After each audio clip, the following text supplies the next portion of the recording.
अखण्डमण्डलाकारं व्यापतेन चराचरं तत्पदं दर्शितं तस्मै श्रीगुरुवे नमः। तस्मै श्रीगुरुवे नमः। तस्मै श्रीगुरुवे नमः। बोलिए उमापति महादेव जी की जय। माम्बिका भवानी की जय। श्री कृष्ण बलदेव जी की जय। सर्व श्री आशुतोष भगवान की जय। सांचे दरबारी की जय। जय। प्रिय भगवत प्रेमियों, हम सब बहुत ही सौभाग्यशाली हैं जो ईश्वर के दरबार में उपस्थित हुए हैं। परमात्मा की कृपा से हमारे ऋषि महर्षियों ने एक प्रार्थना की कि अखंड मंडलाकारं व्याप्त येन चराचरं तत्पदम दर्शितम तस्मै श्री गुरुवे नमः। कि हे परमात्मा, आप अखंड हैं, मंडलाकारम हैं, जड़ चेतन में हर जगह पर आप विद्यमान हैं और ऐसे ईश्वर के जो दर्शन कराते हैं, ऐसे गुरुदेव के चरणों में बार बार नमन अर्पित किया जाता है, बार बार प्रणाम किया जाता है। सज्जनों, भगवान का मिल जाना कोई बड़ी बात नहीं है, जीवन में गुरु का मिल जाना बहुत बड़ी बात है। क्योंकि भगवान तो हर जगह पर है, लेकिन जब तक जीवन में गुरु नहीं आते हैं तो भगवान के बारे में कोई बता भी नहीं सकता है। तो इसीलिए भगवान का मिलना कोई बड़ी बात नहीं है, गुरु का मिल जाना जीवन में बड़ी बात है। सज्जनों, पुराणों में, इतिहास में, ग्रंथों में ऐसी अनेक घटनाएं हैं जो भगवान मिले लेकिन गुरु के बगैर जीवन अधूरा रहा। सज्जनों, पुराण में आता है कि माधव दास बालपन से ही भगवान श्री कृष्ण के अनन्य भक्त थे। उठते बैठते खाते पीते कृष्ण कृष्ण करते थे। बस उनके मन में एक ही धुन था कि मैं कृष्ण को अपना मित्र कैसे बनाऊं। सज्जनों, भगवान से ही सारे संबंध होते हैं। कोई उन्हें अपना आराध्य मानता है, कोई अपना मित्र मान लेता है, कोई अपनी माँ मानता है, कोई पिता मान लेता है, कोई भाई मान लेता है। माधव दास की जो भक्ति थी, बड़ी प्रबल भक्ति थी पूर्व जन्मों के।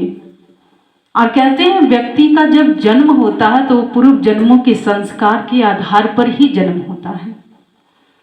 और इस जन्म में वो भगवान को भूल नहीं पाए थे और यही कारण था कि हर क्षण भगवान की याद रहती थी उनको, हर पल भगवान का चिंतन करते थे। किसी ने कह दिया कि भगवान श्री कृष्ण जगन्नाथपुरी में मिलेंगे, जाओ। माधव दास थोड़े बड़े हो गए थे, 8-9 साल के थे। भगवान की खोज में, भगवान को पाने के ललायत में जगन्नाथपुरी की यात्रा करते हैं। जगन्नाथपुरी उड़ीसा के साइड में पड़ता है, उड़ीसा में ही है। और पैदल वो नन्हा सा बालक भगवान जगन्नाथ के दर्शन हेतु वो जाते हैं कि मैं वहां जाऊंगा तो जगन्नाथ जी का दर्शन होगा। भगवान कृष्ण को जगन्नाथ जी कहा जाता है। और सज्जनों, जब वहां पर गए तो ना तो खाने की कोई व्यवस्था थी, न रहने की कोई व्यवस्था थी। एक पेड़ के नीचे बैठे और 3 दिन तक भूखे रहे। मन में एक आस थी कि कृष्ण आएंगे, मुझे भोजन कराएंगे, क्योंकि वो मेरे मित्र हैं। और इधर भगवान श्री कृष्ण ने जब देखा तो उन्होंने कहा, मेरा मित्र तो बहुत हट कर रहा है। और उन्होंने योग माया से कहा कि जाइए मेरे मित्र को भोजन करा दीजिए अब जाके, क्योंकि मैं अपने मित्र के समक्ष डायरेक्ट नहीं जा सकता हूँ। इस सृष्टि का नियम है कि अगर मैं किसी से मिलता हूं तो गुरु के माध्यम से ही मिलता हूं। और सज्जनों, योग माया जो महामाया है वो अपना रूप बदल के आती है एक थाली में भोजन लेके।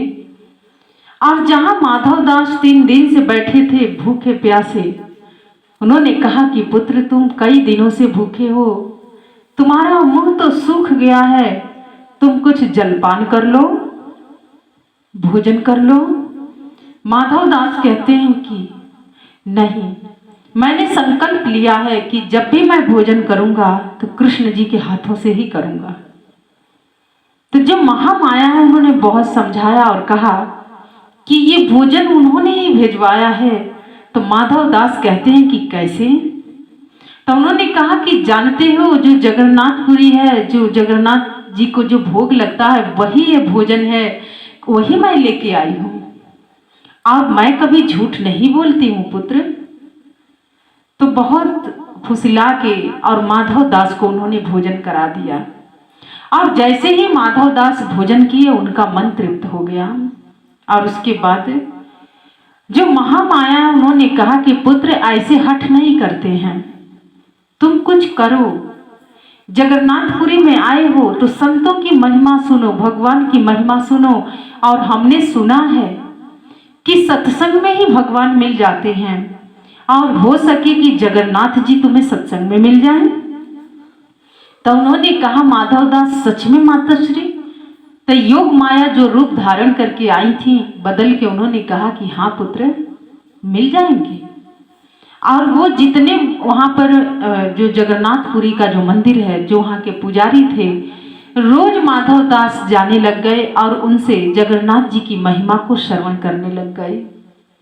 भगवान श्री कृष्ण के लीला को श्रवण करते थे, सुनते थे और सुनते सुनते उनके मन में अति जिज्ञासा उत्पन्न हुई। प्यास इतनी बढ़ गई कि अब कब कृष्ण आए और मेरे हाथों को थाम लें, मैं कब कृष्ण से आलिंगन कर लूं, मैं उनके हृदय से कब लग जाऊं, इतनी जिज्ञासा बढ़ गई। और सज्जनों इधर भगवान श्री कृष्ण कहते हैं ना कि जब प्यास अति हो जाए तो कुआं प्यासे के पास नहीं जाता है, प्यासा कुएं के पास जाता है। और सज्जनों इसीलिए जिज्ञासा होना जीवन में बहुत जरूरी है, क्योंकि ये मन रूखा है, सूखा है और मन रूखे सूखे में भगवान नहीं आते हैं। जैसे हमें भूख लगती है तो हमें लगता है कि भोजन कब प्राप्त होगा, शुदा कब शांत होगी, ऐसी जिज्ञासा होनी चाहिए कि मुझे परमात्मा कब मिलेगा। हर क्षण उसकी महिमा को गान करना चाहिए, मन ही मन में ध्यान करना चाहिए कि मुझे आपकी आवश्यकता है। और माधव दास ने यही किया। उसके उपरांत भगवान श्री कृष्ण रूप बदल के आए और उन्होंने कहा कि माधव दास आप हमसे मित्रता करेंगे? माधव दास कहते हैं कि मैंने तो सोचा था कि भगवान से मित्रता करूंगा, लेकिन तुम कहाँ रहते हो? भगवान श्री कृष्ण ने कहा कि मैं भी यहीं कहीं रहता हूं, मैं भी काफी दिनों से मित्र की खोज कर रहा था, मेरे योग्य कोई मित्र तो मिले, लेकिन मेरे जीवन में तो ये कहीं मेरा मित्र था, उसके बाद कोई मित्र मुझे मिला ही नहीं। माधव दास ने कहा कि मेरे भी संसार में कोई मित्र नहीं है और मैं तो कृष्ण जी से अपना मित्रता कायम करना चाहता हूँ, मैं उन्हें अपना मित्र बनाना चाहता हूँ। भगवान ने जब सुना तो उन्होंने कहा कि अच्छा तुम कृष्ण को अपना मित्र बनाना चाहते हो? तो माधव दास ने कहा कि हाँ। भगवान श्री कृष्ण कहते हैं कि क्यों? माधव दास कहते हैं कि हमने संतों से सुना है, महापुरुषों से सुना है कि संसार की मित्रता संसार में ही रह जाती है, लेकिन जिसने भगवान से मित्रता की वो भव से बेड़ा पार हो जाता है। इसीलिए मेरी इच्छा है कि मैं कृष्ण से क्यों ना मित्रता कर लूं, मैं कृष्ण को ही अपना मित्र क्यों ना बना लूं। भगवान श्री कृष्ण कहते हैं कि अच्छा तो फिर हमारे साथ चलो और जो जो हम करेंगे वो करना। माधव दास को लगा कि चलो अकेले तो रहता हूँ, ये भी मित्र की खोज कर रहा था, मैं भी मित्र की खोज कर रहा था और हम दोनों अधूरे हैं मित्र के बगैर, और जिस दिन कृष्ण जी मिल जाएंगे उस दिन दोनों की मित्रता कृष्ण जी से हो जाएगा। माधव दास अपने मन ही मन सोचते हुए भगवान श्री कृष्ण के साथ गए और उधर भगवान श्री कृष्ण कहते हैं कि मित्र मुझे चोरी करने का मन कर रहा है। माधव दास ने कहा कि चोरी करने का? भगवान श्री कृष्ण कहते हैं कि हाँ माधव दास, क्योंकि जितने मेरे मित्र थे बाल काल में वो सब हमारे साथ चोरी करते थे और इसीलिए अब हम बड़े हो गए हैं तो आज हमारा मन कर रहा है कि हम चोरी करें। माधव दास कहते हैं कि देखो मैंने तो कभी चोरी किया ही नहीं है, और मैं कैसे चोरी कर सकता हूं। तो भगवान श्री कृष्ण जो रूप बदल के आए थे, उन्होंने कहा कि अच्छा ठीक है, विचार कर लेना, फिर कल मिलते हैं कि चोरी करना है कि नहीं। और इधर जो माधव दास हैं वो फिर जाते हैं मंदिर में और बैठे, और उन्होंने पुजारी जी से सारी बात बता दी। पुजारी जी ने कहा कि जिस पर भगवान प्रसन्न होते हैं उसी को अपना मित्र भी बनाते हैं। और वहां पर पुजारी जी ने उन्हें ज्ञान दिया, और जैसे ही उनको ज्ञान मिला, माधव दास को समझ आया कि ये कोई और नहीं थे, तो स्वयं जगन्नाथ जी ही थे। और माधव दास जो है दूसरे दिन बड़े प्रसन्न होके और बाहर जाके अपने मित्र के इंतजार कर रहे थे, क्योंकि वो जान गए थे कि यही कृष्ण हैं। और सचमुच इधर जैसे ही भगवान श्री कृष्ण आते हैं तो उन्होंने कहा कि माधव दास क्या चोरी करने चले? माधव दास कहते हैं कि हाँ चलते हैं, क्योंकि आप बताओगे और हम चोरी करेंगे, क्योंकि मुझे तो चोरी करने का ज्ञान है ही नहीं, मेरे माता पिता ने तो चोरी करना कभी सिखाया ही नहीं। तो जो भगवान श्री कृष्ण, उन्होंने कहा कि हमें चोरी करने आता है, इसीलिए हम बताएंगे कि कैसे चोरी किया जाता है। और सचमुच जानते हैं, आषाढ़ का महीना था और आषाढ़ के महीने में बहुत कटहल पकते हैं, और जो जगन्नाथपुरी के जो राजा थे उन्हीं के वो पूरा बगीचा था कटहल के। और भगवान श्री कृष्ण कहते हैं कि माधव दास मुझे आज कटहल खाने का मन कर रहा है, और इस कटहल के पेड़ पे चढ़ जाओ, और जो मैं कहूँगा वही कटहल तुम्हें तोड़ना है। तो माधव दास ने कहा कि अच्छा ठीक है। माधव दास पेड़ पे चढ़े, भगवान श्री कृष्ण नीचे थे, और माधव दास ने धीरे से पूछा कि ये तोड़ लूं? भगवान श्री कृष्ण कहते कि मित्र सुनाई नहीं दे रहा है। भगवान तो जानबूझ के ये सब कर रहे थे। फिर माधव दास ने दूसरे कटहल पर हाथ रखा और कहा कि मित्र ये तोड़ लूं? भगवान ने कहा कि मित्र हमें कुछ भी सुनाई नहीं दे रहा है, तुम क्या बोल रहे हो? और इतने में सैनिक आए। भगवान तो अंतर्ध्यान हो गए, लेकिन माधव दास के हाथ में एक कटहल मिला जो टूटा हुआ था। और सैनिकों ने माधव दास को कहा कि तुम कहते हो कि हम जगन्नाथ जी के बहुत बड़े भक्त हैं, अरे तुम तो चोर हो, चोर, और तुम चोरी करने के लिए यहाँ पर आके रुके हुए थे, और आज पता चला कि तुम यहाँ क्यों रुके थे और तुम्हारा उद्देश्य क्या है। और सैनिक उन्हें डांटते हुए, बोलते हुए, फटकारते हुए राजा के पास लेके गए। और जैसे ही राजा के पास जाते हैं तो राजा से सैनिकों ने कहा कि महाराज ये 1 नंबर का चोर है। तो राजा ने कहा कि माधव दास वैसे तो आप भगवान के मित्र हैं, लेकिन क्या आपने चोरी किया है? सही सही बता देना आप। माधव दास ने कहा कि हाँ महाराज मैंने चोरी किया है। राजा भी बड़ा हैरान कि तुम पुजारी जी के पास जाते हो, उनके पास तुम्हारा उठना बैठना है, और प्रतिदिन तुम जगन्नाथ जी के भोग पहले तुम्हें ही मिलता है खाने के लिए, और भगवान के इतना नजदीक रहने के उपरांत भी ऐसा कर्म। और सच में माधव दास चुपचाप खड़े थे, और राजा ने आदेश दिया कि 100 कोड़े इन्हें लगाओ। और सज्जनों माधव दास के पीठ पे 100 कोड़े मारे गए, और वो सारी चोट भगवान जगन्नाथ जी ले रहे थे। माधव दास तो चुपचाप खड़े थे, क्योंकि माधव दास ने तो चोरी किया नहीं था, चोरी तो करवाया गया था उनसे। सच में ये संसार की दृष्टि होती है। कई बार ये जो आंख देखती है ना वो सत्य नहीं होता है, कई बार ये कान भी जो सुनते हैं वो भी सत्य नहीं होता है, सत्य तो कुछ और ही होता है। सच में एक बार एक स्त्री थी जिसकी शादी हुई थी, लेकिन उसका जो आदमी था वो अर्ध पागल था। अर्ध पागल इसलिए क्योंकि कोई कुछ कहता था तो वो सही मान लेता था, कोई कुछ कहता था तो गलत मान लेता था, अपनी बुद्धि वो लगाता ही नहीं था। एक दिन उसके काफी मित्र थे, उसके मित्रों ने कहा कि आज इसे पूरा पागल बना दिया जाए, अभी अर्ध पागल है, आज पूरा पागल बनाया जाएगा। सज्जनों, उसके मित्र ने कहा कि तुम्हें पता है तुम्हारी पत्नी तो विधवा हो गई है। जैसे उस अर्ध पागल ने सुना तो कहा, सच में मेरी पत्नी विधवा हो गई है? तो उसने मित्र, 4 मित्र थे, उन लोगों ने कहा कि हाँ तुम्हारी पत्नी विधवा हो गई। अब वहीं पर वो जोर जोर से रोना आरंभ करता है, बहुत रोदन करता है। और कैसे रो रहा था कि मैं तो, मेरी पत्नी विधवा हो गई है, मेरी पत्नी को कोई बचाओ, मेरी पत्नी तो विधवा हो गई है।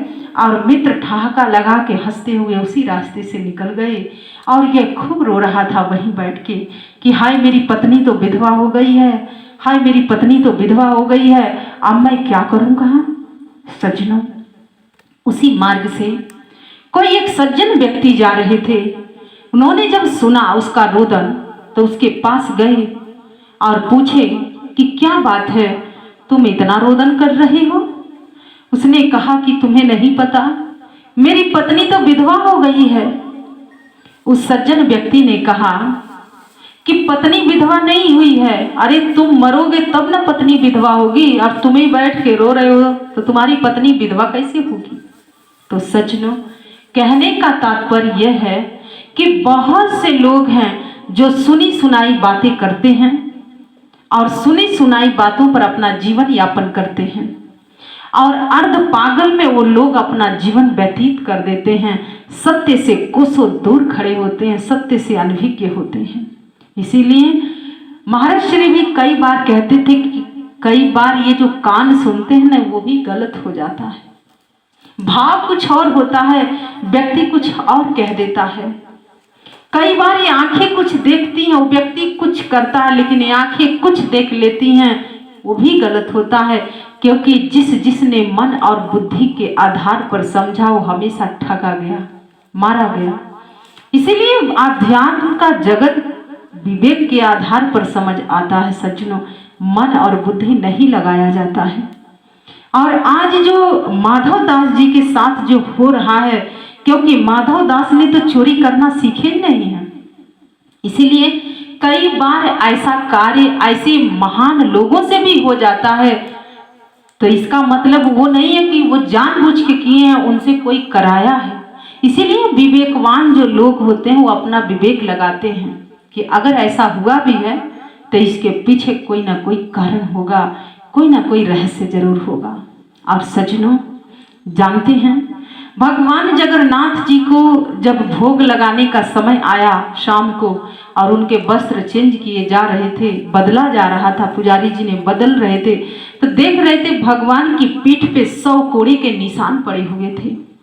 क्योंकि जितने कोड़े इधर माधव दास की पीठ पर लगाया गया था, उस सारा कोड़े की जो चोट थी भगवान जगन्नाथ ने अपने ऊपर लिया था, क्योंकि चोर तो वही थे असली। और इधर जब भोग लग गया, अभी भी इनको छुटकारा नहीं मिला था माधव दास को। राजा ने कहा कि प्रातः काल इन्हें दरबार में उपस्थित करना, और सारी रात माधव दास जी जेल में बैठ के बिताए और कहने लगे कि कृष्ण तुम तो अच्छी मित्रता निभाए, तुम तो ना जाने कहाँ हो, लेकिन मैं तो जेल में बैठा हूँ, लेकिन अब याद भी किसे करूँ, तुम्हें ही कर सकता हूँ, क्योंकि मैंने जो तुम्हें अपना मित्र बनाया और मुझे नहीं पता था कि तुम ऐसी मित्रता निभाओगे। मुझे बगीचे में ले जाके और अपने फरार हो गए, क्या ऐसा कोई मित्र होता है। और इधर भगवान श्री कृष्ण मंद मंद मुस्कुरा रहे थे। प्रातः काल हुआ, दरबार सजा। जो राजा था उसने आदेश दिया कि बुलाओ माधव दास को, पूछा जाए कि इन्होंने चोरी क्यों किया था, किसके कहने पर किया था। सज्जनों, माधव दास जब दरबार में उपस्थित हुए और उनसे राजा ने पूछा कि किसके कहने पर चोरी किए थे, तो माधव दास ने कहा जगन्नाथ जी के कहने पर। जो राजा था वो हैरान हो गया, उसने कहा कि जगन्नाथ जी तुमसे क्यों चोरी करवाएंगे। माधव दास कहते हैं क्योंकि वो मेरे मित्र हैं और मैं अपने मित्र के कहने पे ही चोरी किया था। मैं कोई चोर नहीं हूँ। राजा ने कहा कि मैं कैसे मान सकता हूँ, अगर जगन्नाथ जी तुम्हारे मित्र हैं और तुम्हारी भक्ति इतनी पवित्र है तो बुलाओ यहाँ पर जगन्नाथ जी को। सज्जनों, भक्ति साधारण नहीं होती है, कई बार भक्त की परीक्षा भी होती है। और जो माधव दास उन्होंने कहा कि हे जगन्नाथ जी, अगर सच में आपने मेरी मित्रता के लाज अगर रखना चाहते हो तो आज आ जाओ, क्योंकि भक्त के नाम पर आज कलंक लगने जा रहा है। और हमने सुना है कि भक्त पर कलंक लगे तो भगवान पर ही लगता है, क्योंकि भक्त तो भगवान से जाना जाता है और भगवान भक्त से जाना जाता है। आज बात माधव दास की नहीं है, बात तो जगन्नाथ जी की है और आपको आके मुझे बचाना ही होगा। और इतिहास साक्षी हैं, पुराण साक्षी हैं, भगवान जगन्नाथ जी उस राज दरबार में उपस्थित हो गए, प्रकट हो गए और कहने लगे राजा से कि हे राजा, ये चोरी माधव दास ने नहीं किया था, मैंने इनसे करवाया था। और जो राजा था वो दोनों हाथ जोड़ के आके भगवान के चरणों में नतमस्तक हो गया और भगवान जगन्नाथ जी से कहता है कि आपका जगह ये नहीं है, आप मेरे सिंहासन पर बैठ जाइए। भगवान ने कहा कि नहीं, तुमने जितना भी कोड़े मारे थे, भगवान ने अपने वस्त्र हटाया और दिखाया, ये देखो सारे कोड़े की मार तो मुझे लगी है, माधव दास को नहीं लगी है। और जैसे राजा ने देखा कि भगवान की पीठ पर वो कोड़े के निशान, बहुत रोता है भगवान के चरणों को पकड़ के और कहने लगा कि हे प्रभु, मैं तो अधम हूँ, मैं मंद बुद्धि हूँ, जो मैं माधव दास की बात नहीं समझ पा रहा था और माधव दास पर इतना कोड़ा बरसवा दिया। हे प्रभु, मुझे तो आप नरक ही प्रदान कर दीजिए, क्योंकि मैं इसी के योग्य हूँ, क्योंकि आपके नगर में रह के, आपकी बनाई हुई इस दुनिया में रह के मैं इतना भी नहीं समझ पाया। भगवान श्री कृष्ण ने कहा कि हे राजन, जो सच्चे मन से पश्चाताप करता है उसका पाप नष्ट हो जाता है, और तुमने सच्चे मन से अपना पश्चाताप किया है मेरे समक्ष। इसीलिए माधव दास के चोरी करवाने के पीछे एक कारण था, क्योंकि माधव दास के पास कोई जगह नहीं था कि इनकी कुटिया बने और ये रहें। इसीलिए मैंने इनसे चोरी करवाया और पकड़वाया मैंने ही। और आप जितने कटहल के बगीचा है वो माधव दास के नाम पर लिख दो। सज्जनों, इधर राजा ने मंत्री को बुलाया और कहा कि लाओ, जो स्याही, पहले स्याही से और कलम होता था उसी से लिखा जाता था, और राजा ने हाथ लिख के और अपना मुहर लगा दिया और कहा कि आज से ये माधव दास के नाम पर ये पूरा कटहल का बगीचा, 100-150 एकड़ का बगीचा था, वो आज से माधव दास का हो गया। सच में आज भी वो बगीचा माधव दास के नाम पर है। कभी आप लोग जाइएगा जगन्नाथपुरी में, जगन्नाथ जी का दर्शन करिएगा, देखिएगा। अब तो बहुत सारा वो बगीचे के अंदर बहुत सारी मंदिर और भी बहुत सारे ऐसे कार्य निर्माण हुआ है। तो सज्जनों, भक्त भगवान से जाना जाता है और भगवान भक्त से जाना जाता है। भगवान के प्रत्येक लीला में कुछ ना कुछ छुपा होता है। भगवान के हर एक कार्य में संसार का उद्धार होता है। और सज्जनों, माधव दास की ये जो घटना, माधव दास की एक इच्छा थी कि मैं अपना मित्र उन्हें बना लूं, तो उन्होंने मित्र भी बनाया, लोक भी संवारा, परलोक भी संवार लिया। इसी को कहते हैं कि भक्ति। क्योंकि भक्ति करना इतना आसान नहीं होता है, बहुत सारा जीवन में चढ़ाव उतराव आता है, बहुत से समय बदलता है, परिस्थितियां बदलती हैं, लेकिन इन सारे चढ़ाव उतराव के साथ क्या हम सब एक जैसे हैं या नहीं हैं? तो बस यही है, इतिहास के, पुराण के ग्रंथों की जो घटनाएं हैं भक्तों के इसलिए सुनाई जाती हैं कि कोई भी भक्त ऐसे नहीं जाना गया है, उसकी बड़ी कड़ी परीक्षा हुई है। और भगवान जिसकी परीक्षा लेते हैं तो उसको निखार देते हैं और फिर समाज में उसे उतारते हैं। तो सज्जनों, इसीलिए गुरु के बगैर जीवन अधूरा है। गुरु से भगवान मिलते हैं और भगवान से पूरा संसार मिल जाता है और पूरे संसार से सब कुछ मिल जाता है जीवन में। तो इसीलिए आवश्यकता है कि हम गुरु की महिमा को श्रवण करें, सत्संग को श्रवण करें, कथाओं को श्रवण करें, क्योंकि जिसका भी मन यदि पावन हुआ, निर्मल हुआ, तो वो सत्संग ही है। इसीलिए बाबा ने बहुत सुंदर मानस में लिखा कि मज्जन फल पेखिए तत्काला, काक होई पिक बकऊ मराला, सुनी अचरज करी जनि कोई, सत्संगति महिमा नहीं गोई। वो कहते हैं कि जब कोई सत्संग सुनता है, सत्संग में जाता है, तो उसका जीवन सुंदर बन जाता है। इसीलिए सज्जनों, अपने जीवन को सुंदर बनाना है तो सत्संग की आवश्यकता है। अपने जीवन में सत्संग को हम महत्व दें, कथा को महत्व दें, ध्यान का महत्व दें, और जो ध्यान करेगा वो गुरु का भी महत्व देगा। इसीलिए इस संसार में जो होना है वो तो होगा, आप रहें ना रहें, हम रहें ना रहें, लेकिन हम कुछ ऐसा कर जाएं, हम सब मिलके कुछ ऐसा करें कि आने वाला इतिहास बताए माधव दास कब आए कब गए, लेकिन माधव दास आज भी जीवित हैं। तो सज्जनों, इसीलिए भक्ति के पथ पर अनेक बार कसौटियां भगवान लेते हैं, परीक्षा भी लेते हैं, लेकिन परीक्षा वही विद्यार्थी दे सकता है जो आगे बैठ के पढ़ाई करता है, क्योंकि पीछे तो बैठने वाले लोग विद्यार्थी नहीं हो सकते हैं। तो इसलिए बहुत से लोग ये कहते हैं कि सत्संग सुन के क्या होगा। तो सज्जनों, सत्संग सुन के यही होता है कि हम और आप कभी गलत रास्ते का चयन नहीं करते हैं, और हम सबका विश्वास सदा परमात्मा पर बनी रहती है, और मन में जिज्ञासा प्रबल होती है, इच्छा प्रबल होती है। जैसे भूख लगती है तो भोजन की यही होता है कि भोजन कब मिल जाए। ऐसे ही जब व्यक्ति सत्संग को श्रवण करता है, कथा को श्रवण करता है, तो जिज्ञासा प्रबल होती है ईश्वर से मिलने के लिए। तो इसीलिए हम सभी लोग अपने जीवन में जिज्ञासा उत्पन्न करें, भगवान की महिमा को श्रवण करें, भगवान की कथा को श्रवण करें। जहाँ भी आप जाएं, जहाँ भी कथा सत्संग हो, आप जरूर जाएं, सुने, क्योंकि सुनेंगे तो कुछ बनेंगे। और आइए, मैं अपनी वाणी को विराम देती हूँ और भगवान के शिव चरणों में एक जय घोष अर्पित करते हैं। तो बोलिए वृंदावन बिहारी लाल की जय, श्री कृष्ण बलदेव जी की, माधव दास जी की, सर्व श्री आशुतोष भगवान की जय श्री राम, जय श्री राम, जय जय श्री राम। धन्यवाद।